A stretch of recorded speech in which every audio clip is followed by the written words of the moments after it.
Hello friends, you're welcome back to my channel. My name is Queen. You're watching Queen Varieties channel.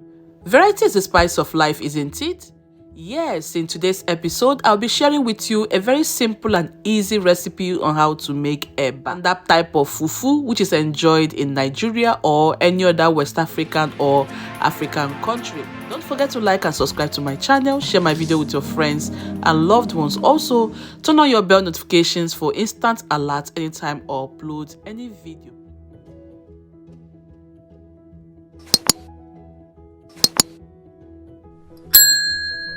Here I have the gari. This is the pack it came with, and you can see it there written gari. You might not have the same thing where you live. Just buy any gari that is available within your area. So I've placed some quantity of water on my heat surface. I am using about 12 to 14 cups of water. And now the water is boiling. When you're making gari, the point you have to note is that the water has to boil extremely well. And now once the water is boiled, I'll begin to sprinkle the gari on the surface of the water. Now note the word, I said sprinkle and not pour. Some of you make the mistake of just pouring your gari into the water once it's boiled, and this way it comes out lumpy. So what you have to do is to sprinkle and not pour it in one place. And let me also remind you, I have turned off my heat. So I've been sprinkling the gari on top of the water, and right now you notice that some of the gari now is surfacing on top. It's not penetrating deep. This happens depending on how the grains of your gari is. So I've used my hand whisk to push it in. This way is going to prevent it from being lumpy, because I don't like to eat any lumpy eba.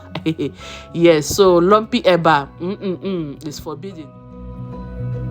So at this point in time, I'll be changing to my wooden spoon. The wooden spoon is going to help us to knead the eba, and this way is going to come out as smooth as possible without any lumps, of course.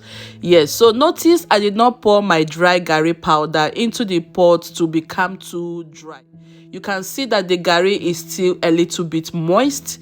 This gives you the opportunity to knead your gari as fast as possible without allowing it to set for like 5 minutes or thereabout. Also, this approach will enable you achieve a very soft, smooth eba that is eatable without that type of hammer-like eba that, when you swallow it, your throat will just be paining you. This is my own personal preference. I love to eat my fufu in a soft, moist nature. If you're the type that like your eba to be very hard, all you have to do is to pour in more powder to it, okay? Yes, that's just all about it.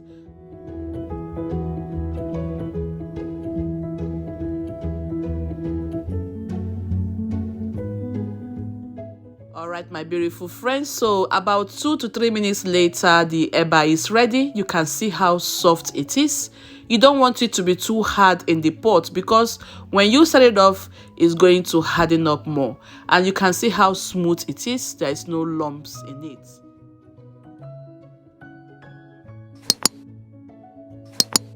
Transfer to a cling film, because I've not yet made the soup we are going to use to serve, and the cling film is going to help to preserve the eba. You can use the gray foil for health reasons, but here for presentation reasons I am using the cling film.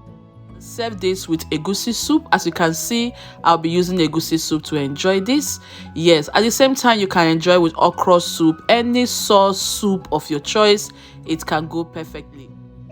Going to draw the curtain for today's recipe. Thank you so much for spending time with me. I really hope you have enjoyed this video.